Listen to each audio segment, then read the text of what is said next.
जी। Hello. चलिए, शुक्रिया हमारे साथ इस बातचीत में शामिल होने के लिए।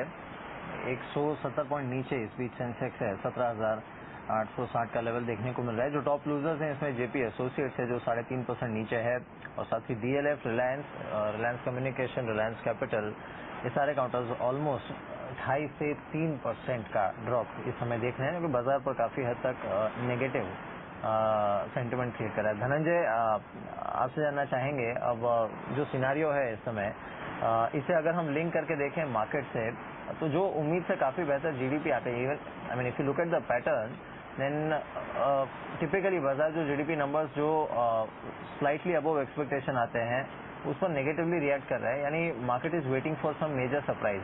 लेकिन एक्सपेक्टेशन जिस तरह की बनी हुई है, स्पेशली फ्रॉम Q2 नंबर्स, कितनी संभावना है इस तरह के किसी सरप्राइज की which can drive the market to higher levels from here?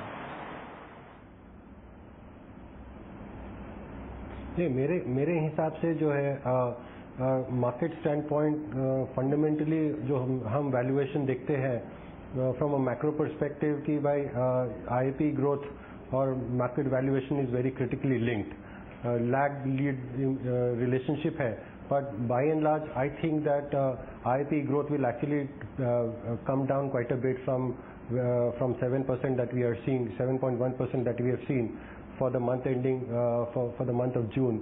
Going forward I see this going down even further.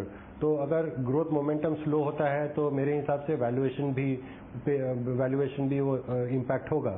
मेरे हिसाब से जो है मार्केट जो है वो लेट रिएक्ट कर रहा है अभी, तो आगे जाके इसका इम्पैक्ट और भी रहेगा। जो जीडीपी नंबर है वो दूसरी बात एक जो हमने अभी तक चर्चा नहीं की है वो है सर्विसेज सेक्टर में क्या इम्पैक्ट रहेगा। अब तक आरबीआई का ये स्टैंड रहा है कि इंडस्ट्रियल ग्रोथ रिकवरी के साथ साथ सर्विसेज सेक्टर ग्रोथ भी इम्प्रूव करेगा। बट अगर हम देखें कि रेलवे फ्रेट जो ट्रैफिक मूवमेंट है और पोर्ट में, मेजर पोर्ट में ट्रैफिक मूवमेंट है, वो तो दिसंबर में ही पीक हो चुका है, और जून का आंकड़ा देखें तो वो actually for railway it has come down to almost like 1.5 to 2% for railways, and ports it's actually degrown to almost like -1%. तो एक दो सर्विसेज सेक्टर का जो है वो मोमेंटम उतना दिख नहीं रहा है जैसा एक्सपेक्टेड था, तो ये इम्पोर्टेंट रहेगा। From a market fundamental perspective हम ये देखेंगे कि अपना फर्स्ट क्वार्टर का जो क्वार्टरली रिजल्ट्स है वो थोड़ा मिक्स्ड है। जो एक्सपेक्टेड लाइन पे जो प्रॉफिट ग्रोथ है वो उतना हुआ नहीं है।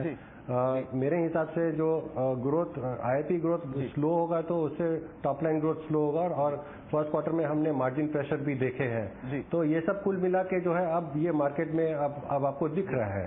जी, बहुत संक्षेप में आपसे जानना चाहेंगे यहाँ पर, क्योंकि समय हमारे पास कम है, कब आपको लगता है कि यहाँ पर सब्सिडी जो है जो सरकार की तरफ से दी जा रही है, जो छूट दी गई थी, वो वापस लेने का सही समय होगा?